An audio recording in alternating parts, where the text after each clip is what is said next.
Right, YCP నేత అంబటి రాంబాబుపై జరిగిన దాడి ప్రజాస్వామ్యంపై దాడి అని టీటీడీ మాజీ చైర్మన్ భూమన కరుణాకర్ రెడ్డి ఆరోపించారు.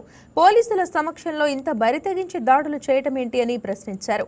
ప్రభుత్వం ఉన్నవారికి బాధ్యత లేదా అని మండిపడ్డారు. తిరుపతి పద్మావతిపురంలోని ఆయన నివాసం ముందు రోడ్డుపై బైఠాయించి నిరసనకు దిగారు.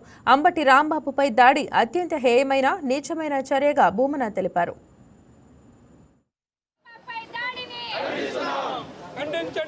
ఆపుల బీసీల ఐక్యత, ఆపుల బీసీల ఐక్యత.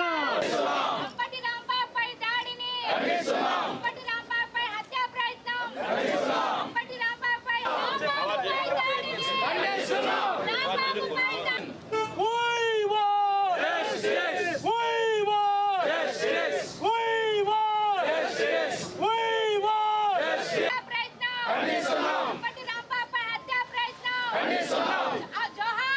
మీ చేతుల అధికారం ఉందని చెప్పి ఒక అహంతో 3000 మందిని టీడీపీ గుండాల ఇంటి మీదకి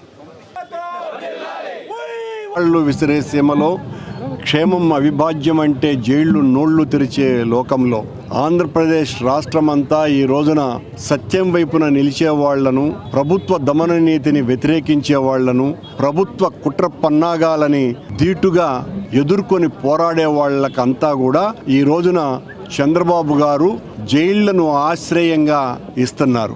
జైళ్లన్నీ కూడా ఈ రోజున పోరాట యోధులతో నిండిపోయేటట్టు చేస్తున్నారు. ప్రభుత్వం మీద ఎవ్వరూ కూడా ప్రశ్నించకూడదు, తన ప్రభుత్వంలో జరిగేటువంటి అవినీతిని ఎవరు ఎదిరించకూడదు.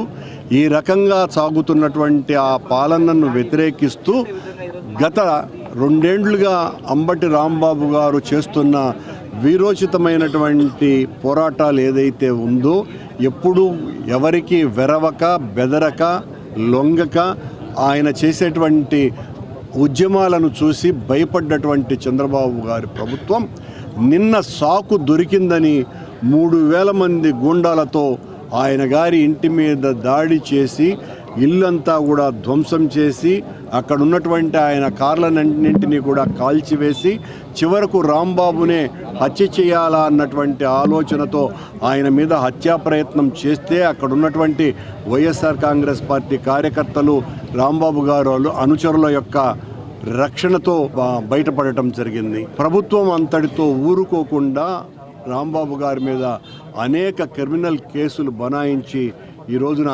జైలుకు పంపింది. రాంబాబు గారు తాను అన్నటువంటి మాటకు చాలా స్పష్టంగా ఆయన క్షమాపణలు కూడా కోరటం జరిగింది. క్షమాపణలు కోరిన తరువాతనే వీళ్ళు రెచ్చిపోయినటువంటి గూండాలు ఆయన మీద దాడి చేయటం జరిగింది. అంటే తప్పును ఒప్పుకొని క్షమాపణలు కోరినా కూడా వాళ్లను అంగీకరించేటువంటి పరిస్థితిలో ఈ ప్రభుత్వం లేదు. ఎటుదిరిగి కొట్టాలా, ఎటుదిరిగి నాశనం చేయాలా, ఎటుదిరిగి భయం కలిగించాలా. Please subscribe to YK TV Network. Please subscribe to YK TV. Please watch YK News. Don't forget to subscribe YK News channel